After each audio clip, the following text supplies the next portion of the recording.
Taktikinn í boði Jakko og UMFI. Let's go.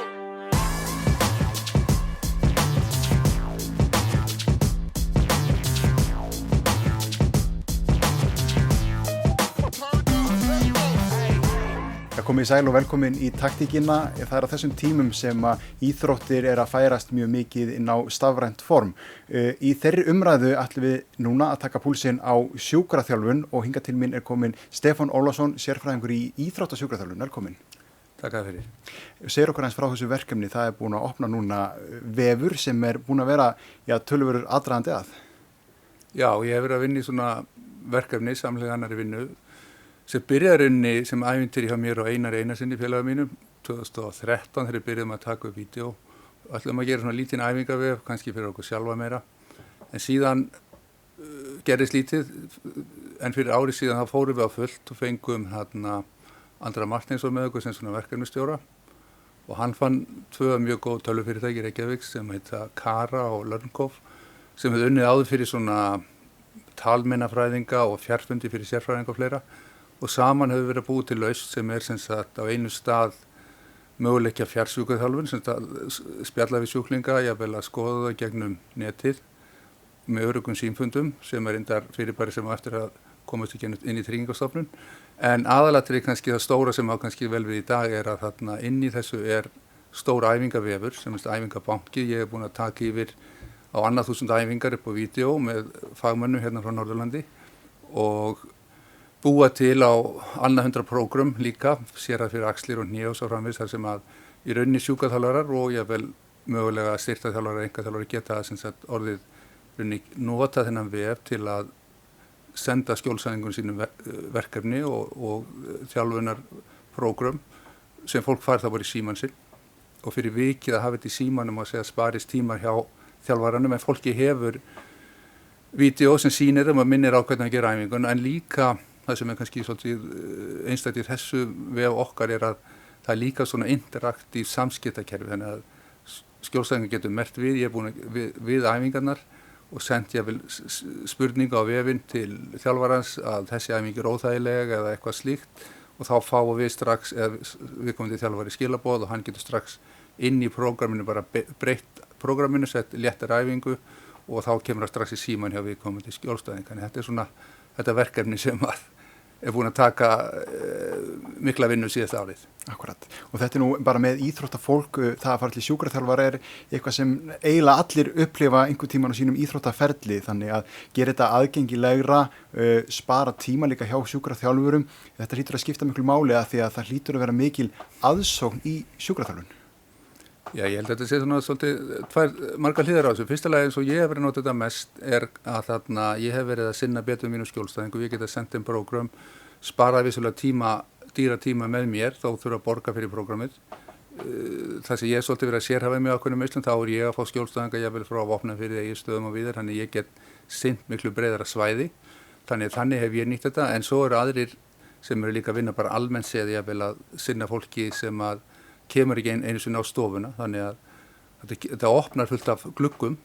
fullt af möguleikum ef mann eru svolítið frjóir. Já, og hafa þetta á stafrænu formi að því að þegar maður fer til sjúkraþjálfara, maður lærir vissulega æfingarnar en svo þegar maður að fara að gera þær sjálfur, maður lærir kannski nokkrar æfingar, maður ekki nákvæmlega hvernig það voru, þannig að hafa þær fyrir fram að sig á þeirri stundu sem ég að gera æfinguna, það hlýtur að skipta máli.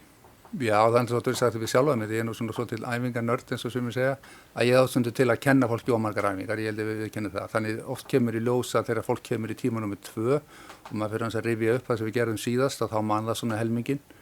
og þá lærir það, þá endurtekningin og svo í 3. tímanum svona verið að fína sér að það sem að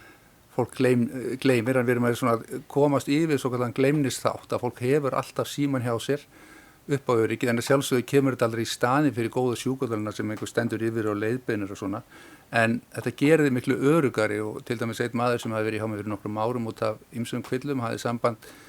Stebbi getur komið og hitt mig í ræktinu og setti fyrir mig prógram, hitt mig svona 3 sinnum og ég sagði nei, þarna hef bara ekki tímið það, ég skal hitta það einu sinni og svo færði prógram í síman og hann var afar ánægður með þetta því að þegar hann fer í ræktina þá hann bara með prógrami sem hann getur bara, ég á að gera þetta degi 2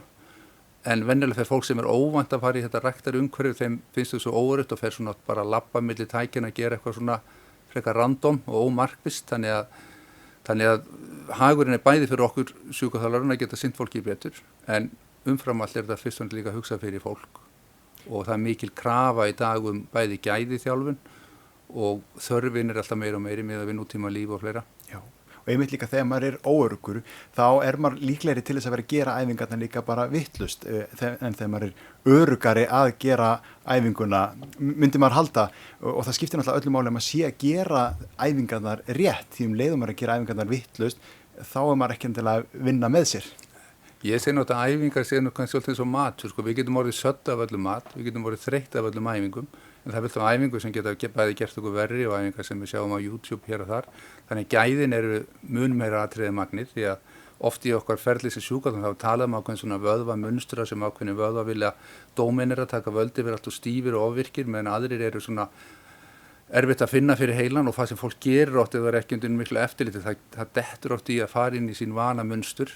gera æfingar eins og við vittlust og ef það er manns og ekki æfingar þá fara við bara í þægindaramman eins og við öll gerum í sama hvað umhverfið það væri, við gerum það sem við kunnum en kannski sleppið oft á tíðan þá æfingunni sem við þurfum mest á að halda því við munum bara ekki eftir þeim. Og akkurat, og þannig kemur líka inn þessi samskipti að þetta virki á báða vegu, að það sé ekki bara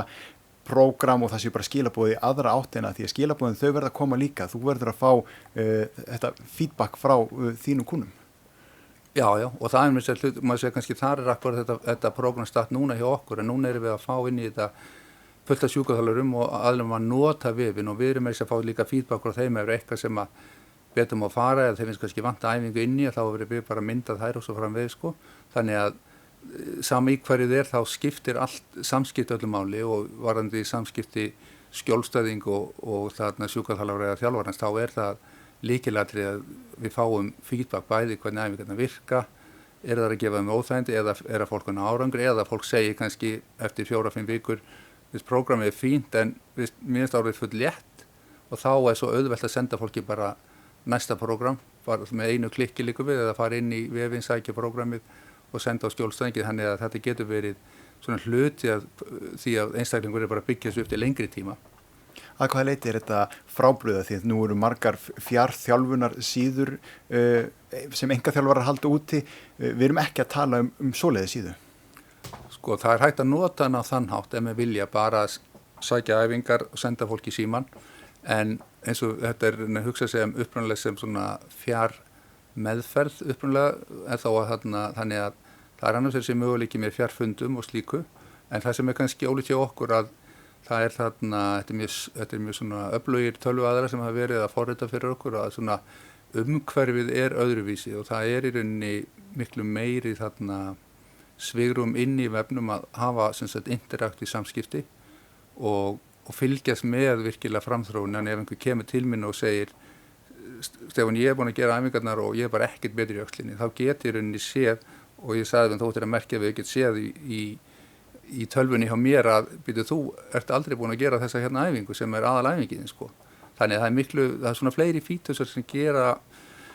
auka á gæðinni í þjálfunni, auka á eftirlitið og gera æfingarna þetta bara skemmtilegri. Nú er þetta búið að vera í þessari þróun og vinnslu síðan 2013. Er svona verkefni einhvern tímann búið? Er ekki alltaf einhvern veginn hægt að bæta við þetta, bæta við æfingum, bæta við vídeóum og svo kannski einhver eins og appi? Jó, það er það má segja að það koma nýjar æfingar, ég hef verið að finna upp æfingar og búa til æfingar og púsla þessu saman og ég á kannski nokkur 100 æfingum bak við eira sem að eftir að mynda og við erum meira sér þessari viku að bæta í vídeóum en unga kynslóðan til dæmis vill helst bara hafa allt í öppum og það er í rauninni oft skemmtilegra viðmót í síma, það eru færir í klikk fyrir skjólstæðingin og fleira og það er það sem er að nýjast en nú er appið að komast í pröfukerslu, getið vel orðið þessari viku en það tekur tíma þegar appið verið tilbúið að fá leyfi hjá App Store og þeim aðilum. Þannig að svona klárlega í apríl gerir ráð fyrir appið verið orðið virt. Nú finnum fyrir þessi yngri kynslóð, hún er að taka betur við sér í þessu stafræna umhverfi? Já, ég held að þau náttúrulega alast upp krakkar og unglingar frá því þeir eru lítil að vera í tölvuleikjum, það er allt á YouTube, það er Instagram og víða hægt að finna æfingar en það sem gerir svo til að fólk við bara googla það farið alltaf æfingar öllum áttum, kannski einhver miðaldra styrður kall sér kannski einhverja geggja æfing og það kannski einhverju MBA í gerana sem kannski aðeins betra form en hann, þannig að oft fólk að detta nefnir, hér ein æfing og þetta, hér önnur, en þarna hjá okkur við að koma öllu inn á eitt stað, þannig að einhver aðili sem til dæmis hefði áhugaði að nýta sér þennan gagnabank og láta búið fyrir sitt prógram, hann getur það bara að tala við til þann sjúkraþjálfara sem hann þekkir eða þjálfara og spurt hann hvort að hann geti nýtt sér hennar vef eða einfallega sendt bara fyrirspurn til okkar inn á fjarmeðferð.is og þá myndi sá sem svona heldur utan vefinn tengja viðkomandi við einhvern sjúkraþjálfara til að búa til prógram fyrir sig. Nú þetta mikil vinna sem fer í að setja upp svona vef. Þetta útkoman einhvern veginn eins og þið áttu vona á? Þessi vegferð einhvern veginn eins og þið lögðu upp með hana? Já, kannski, nei, ég held að við kannski ekki vita alveg hvað myndum enda. Þegar við byrjum, maður held alltaf ekki miklu minni tíma. Forritunarvinnan og annað var heljarprósess og mikið samskipti við þá aðila. Þannig við erum búin að vera í mikilli þróun með það og síðan bara handavinna sem fólk gerast ekki grein fyrir, fólk sér vídeo til dæmis inn á okkar vefið annars staðar að það þarf að taka vídeóin, það þarf að klippa þau og setja text inn á það þarf að koma þeim inn á Vimeo þarf að koma þessu inn á hinvefin og svo framvegis þannig að öll svona myndvinnsla alveg svo þið sjónvarpsmenn þekkir, þetta er ekki bara að taka mynd og búið, þannig að þarna ferðalagi hefur verið langt og flókið en við höfum haft mjög góða samstarfsaðila og það eru aðilar sem hafa síðan verið að svona kommentera á þetta og hjálpa mér að gera þetta líka betra þó ég hefi séð svona verkamannsvinnuna að taka vídeóin og svona halda utan þetta en þá er stór hópur fagaðila sem með mér í þessu. Og þið byggir svo ofan á þetta því þegar það er komin þessi grunnur af öllum þessum æfingabanka sem nú er orðin til, það þarf ekki alltaf að vera að finna upp nýjar æfingar, það eru æfingar bara sem standa fyrir sínu þannig að það er að nýta þetta næstu árin. Já, við erum að vonast til, núna eru kannski á annað 100 mannsvarnir að svona byrja að komast í gang með þetta en kannski 50-60 virkir en við erum konið með notendur víða í heiminum og æfingarinni farðir úr tísku eða eru góðar og það sem við sjáum fyrir okkur að þetta eftir að vaksa með árunum og vera alltaf fleiri og fleiri aðilar sem kom inn í þetta, æfingunum fjölgar. Við svona gaman að tala æfingar og ég sagt það áður í viðtölum að til dæmis æfing sem núna í tísku sem forvarnar æfingu aftalærismeiðsla sem er kallað Nordic hamstrings, hétt áður Russian hamstrings sem við heldur kálvan á einum og þú lætur síga svona fram ákveðna til að bremsa. Mikið forvarnargildi fyrir aftalærismeiðsli og hún komst í tísku einhvern eftir 1990, datt svo út og núna hann aftur farið að tala mikið hana, hvað hann sé mikilvæg en fyrsta bókin sem lýsti þessari æfingu sem heimaæfingu var gefin út 1890 Já. Þannig að æfingarna fær hringi en vefurinn verður alltaf betri og betri og vonandi með aukinni notkun þá mun fjármagn skapast til að vera alltaf að þróa vefinn og ég held að Íslendingarnir það sem er gaman í þessu verkefni þetta er í rauninni íslenskt fyrirbæri með mikilli norðurlandstengingu. Upptökumæðurinn minn er Akureyringur og klippingarnar fara fram á Egilsstöðum og Reykjavík og það er aðili í Bandaríkjunum sem tengist þessu og aðilar Reykjavík, þannig þetta er svona íslenskt hugvit og sjúkraþjálfara sérfræði vinna sem við erum að reyna að gera alþjóðlegu fyrirbæri. Gömul og góð þekking sem dettur ekki úr gildi og hún er tekin á stafrænt og nýtt form. Stefán, takk hérlega fyrir að koma og segja okkur á verkefninu. Við ætlum að heyra svo betur hvernig þetta er notendavænt fyrir þjálfara. Takk fyrir mig. Við ætlum að taka smá auglýsingar hérna og fá nýja viðmælanda eftir þær. Taktikinn er í boði Jakko og UMFI.